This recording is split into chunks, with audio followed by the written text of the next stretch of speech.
Hello and welcome to another episode of Workshop Wednesday. In this episode, it's the first Workshop Wednesday of the new month, which means we're going to be doing a Tool of the Month video on our new Sealey rivet and threaded nut rivet kit.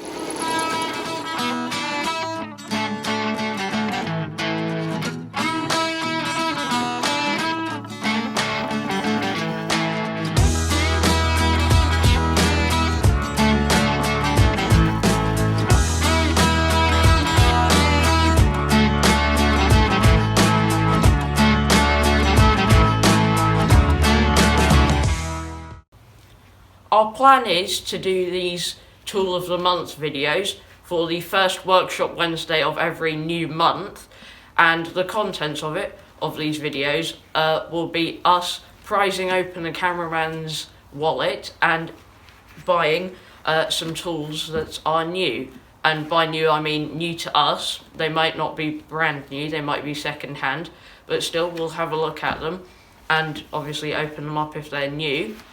Which, speaking of new tools, this one is on this rivet and threaded nut rivet kit. So let's open it up and have a look.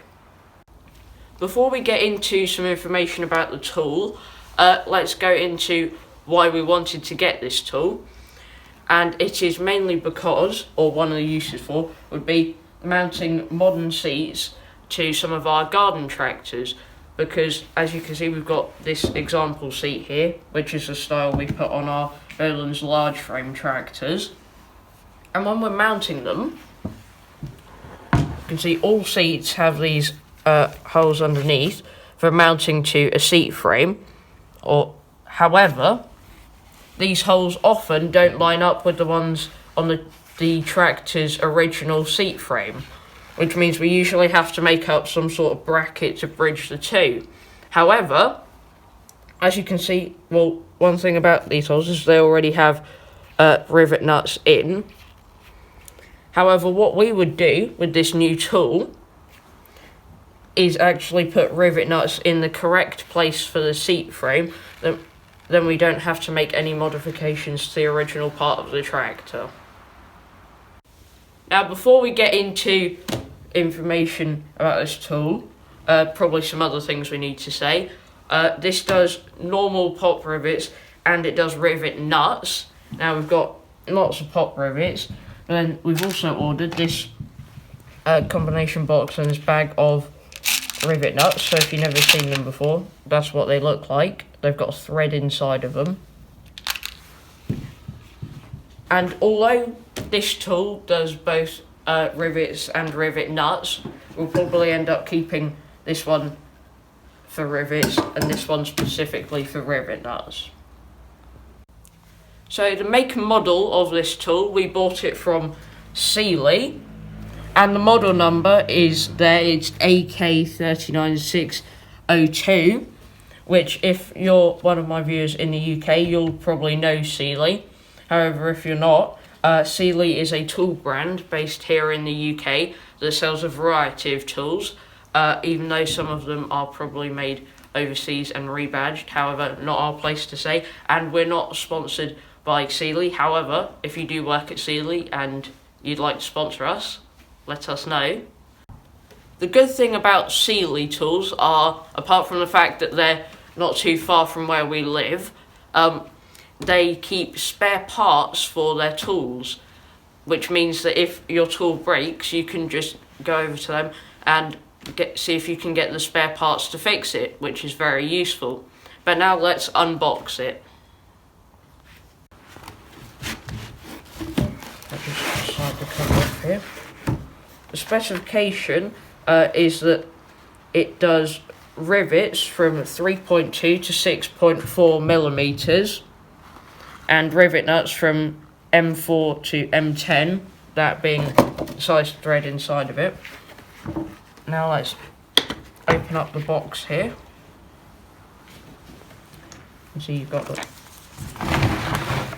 thank you note, and I presume these are instructions. Yep. And here you can see the different parts that come with it. inside the box, you've got the pop rivet nose piece, which is actually attached to the rivet gun there, and you've got the selection of pop rivet adapters for the different sizes. Then you've got the rivet nose piece here.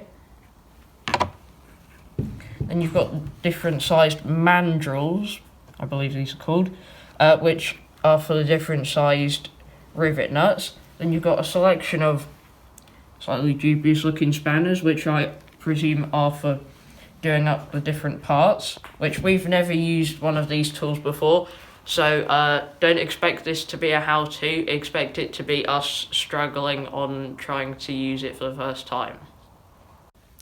Fortunately, we do have a job that will give us a bit of practice with the new rivet nut gun. So what we need to do is fit this battery isolator switch to a piece of equipment.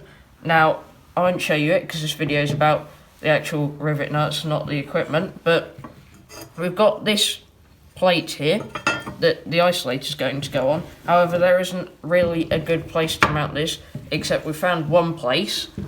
It's got a slightly odd shaped hole and then a bit of bracket around it. So imagine this is the hole.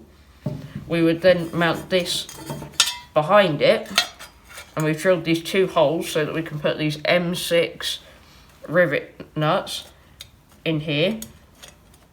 Then mount this behind the other bracket that's on there, and then drill through there to put bolts in to hold that on, which will give us the perfect opportunity to use our rivet nut gun. Now to get the tool ready to use, and I haven't done this before, so see how it goes. So the first, the actual arms, they go around like that, then just click into position, and then you lift these and turn them to fold up the arms again. So just do that. Then the first thing we need to do is unscrew the pop rivet piece, which this one is loose, but otherwise you would use one of the spanners provided.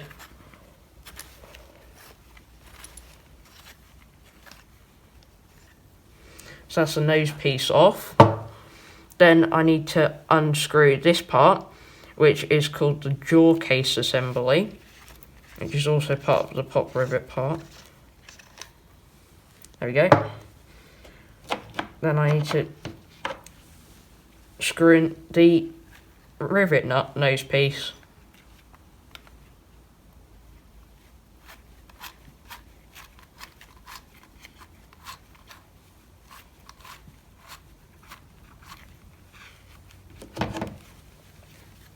We just get a spanner.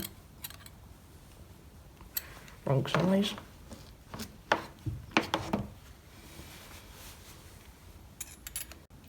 The next stage is to put the appropriate mandrel in, which is the one for the M6 rivet nuts, which the first step is to put this bit in here and thread it in to the nose piece, and I'll just tighten up using the spanner here.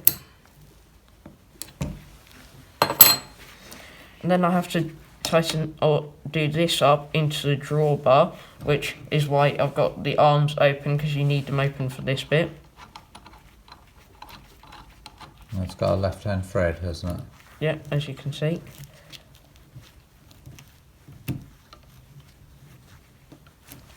And I'll just use another provided spanner. We've had a look through the instructions, and it says that this lock nut here is a method of adjustment for the different size of material or thickness of material that you're putting the rivet nut into. And how the mechanism works is you screw the rivet nut onto the thread there, and then pushing the handles in draws in the drawbar part there, and it deforms this very top part of the rivet nut. You can see the lines, and the adjustment is about making sure that it deforms it fully so that that part works, but it doesn't strip the thread.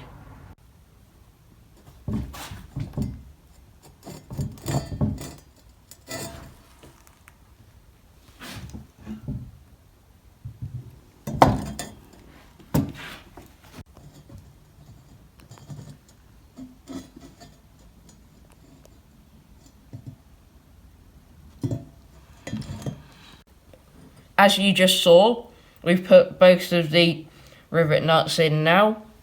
You can see the other side closer up where the rivet nuts have been deformed to keep them in there. And now we can put our M6 Allen key bolts in there.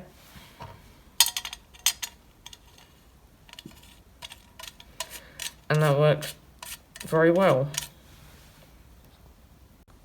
We have found one minor annoyance with this tool, and that is if we put it back in the box here,